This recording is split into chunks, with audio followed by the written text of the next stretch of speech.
Bonjour et bienvenue sur ma chaîne. Si vous ne l'avez pas encore fait, souscrivez, cliquez sur le petit pouce pour liker et partager. Cela va me faire énormément de bien. Je suis Suzy Elabé et je suis votre coach en immigration canadienne.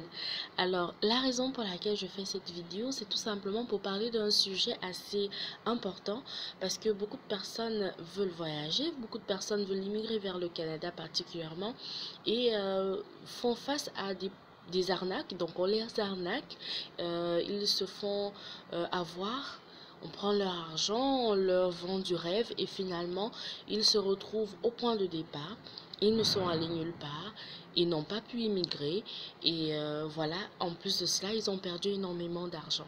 Alors la vidéo est tout simplement pour vous expliquer en quelques secondes ou en quelques minutes comment est-ce que vous pouvez faire pour ne pas vous faire arnaquer. Alors c'est très simple. Pour ne pas se faire arnaquer, il faut s'informer. Aucun projet d'immigration ne se fait sans prendre le temps de s'informer. Beaucoup et bon nombre d'entre nous, et j'en vois tout le temps des clients et autres, qui veulent se lancer dans un projet d'immigration, ils sont prêts à croire à tout ce qu'un agent est prêt à dire sans prendre le temps de vérifier. Quelle que soit ma crédibilité, il est important pour un candidat d'aller dans le site CIC du gouvernement et de lire et s'enquérir de lui-même des informations que je lui ai communiquées. Donc, il ne faut pas prendre pour argent comptant tout forcément parce que l'être humain en face de vous peut se tromper. Mais vous êtes le meilleur ou le mieux placé pour pouvoir savoir de quoi vous avez besoin, savoir si vous êtes réellement éligible en comparant votre profil avec les critères d'éligibilité sur le site. Donc, allez-y, CIC, www.canada.ca. Je vais laisser le lien du site dans la description. Allez vous informer. C'est vrai, c'est touffu, c'est vrai, c'est un amas d'informations, mais avant même de confier votre projet d'immigration à un agent ou à un coach, prenez la peine d'avoir les informations minimales. Alors, beaucoup de personnes vont se faire arnaquer parce que, par exemple, elles ne veulent pas passer par les voies légales, elles veulent passer par des voies de contournement. Le Canada n'admet pas ce type de choses. La corruption que nous voyons dans certains de nos pays africains, ce n'est pas la même corruption que nous allons voir dans le gouvernement du Canada. Non, merci, c'est pas la même chose. Donc, évitons de porter nos habitudes, nos mauvaises habitudes de chez nous au pays pour penser que ça se passe pareillement dans d'autres pays. Non, non et non, ce n'est pas le cas. Donc, ce que vous devez faire, c'est prendre le temps de vous informer. Si vous remplissez les critères, faites les choses de la bonne manière et de la manière la plus légale possible. Mais si vous ne les remplissez pas, ne passez pas par des voies de contournement. Plusieurs personnes m'ont dit, oh bon, ok, je ne remplis pas les critères, mais comment est-ce que je peux faire? Est-ce qu'on peut trouver une solution? Est-ce qu'on peut... Oui, il y a des solutions, oui, qui vous permettent peut-être d'améliorer votre score. Oui, on peut rechercher d'autres programmes plus adaptés.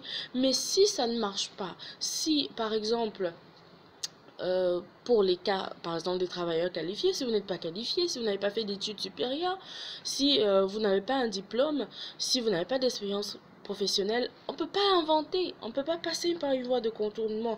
Et à partir du moment où vous acceptez une proposition qui vous dit on va essayer, on va voir comment on va faire, on peut contourner, vous êtes déjà en train de vous poser à une arme, très certainement. Donc il faut prendre le temps. Évitez également de ne pas savoir de bout en bout ce qu'on attend de vous dans une procédure d'immigration. Évitez les propositions de voyage en un mois. Alors donnez-moi votre argent, en un mois je vous fais voyager. Faites très attention, la plupart du temps il y a une grosse arnaque derrière parce que toute procédure d'immigration pour aller au Canada, surtout pour les travailleurs qualifiés, passe par une procédure assez longue et assez rigoureuse. En moyenne, vous êtes dans les 6 mois, ça c'est pour les meilleurs des cas.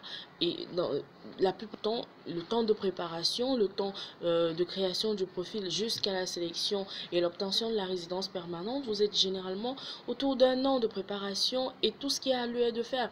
Donc, il ne faut surtout pas être trop pressé. Voilà un élément qui peut vous faire tomber dans l'arnaque. Quand vous êtes trop pressé, vous voulez un visa demain, eh bien, vous allez donner des millions à quelqu'un. il va vous donner tout et n'importe quoi et vous allez vous rendre compte bien plus tard que ça n'a rien à voir avec un visa, encore moins de résident permanent. Il y en a plusieurs à qui on vend le rêve. Ils sont même qualifiés, ils ont un bon diplôme, ils ont tout ce qu'il faut pour immigrer comme résident permanent, travailleurs qualifiés, mais ils vont accepter des propositions bizarres et donc ils vont finir par obtenir un visa. On va leur faire obtenir un visa visiteur et voilà, ils voyagent comme visiteurs et ils se rendent compte de très tôt que voilà, ils ne sont rien et qu'ils doivent rentrer dans leur pays, mais ils ont déjà dépensé énormément d'argent. Et donc beaucoup vont se décourager. Non, ne vous découragez pas. Le Canada attend plein de personnes. Vous êtes certainement celui qui l'attend cette année parce que en 2020, 2021, en 2022, énormément d'immigrants seront accueillis. Jusqu'à 1 million sont attendus. Donc vous pouvez être celui-là, vous pouvez être parmi le quota, mais il faut faire les choses bien. Il faut se documenter, il faut éviter de passer par des firmes douteuses, il faut éviter de donner de l'argent sans savoir la raison pour laquelle vous êtes en train de donner l'argent. Il faut savoir que vous devez faire vos équivalences de ce diplôme, vous devez faire votre test de langue, vous devez faire votre passeport. Il faut commencer par là. Donc voilà, donc en quelque sorte, voilà les quelques informations que je tenais à vous donner dans cette vidéo. Nous aurons d'autres vidéos dans lesquelles je vais parler de manière détaillée d'autres sujets qui sont certainement très importants. Mais là, j'espère qu'à la fin de cette vidéo, vous pourrez laisser des commentaires si vous avez des questions. À la fin de cette vidéo, vraiment, j'espère que vous ne serez plus victime d'arnaque. Ça, je le souhaite vivement. Donc, depuis le Cameroun, je vous salue. Vous passez une agréable fin de journée. Au revoir.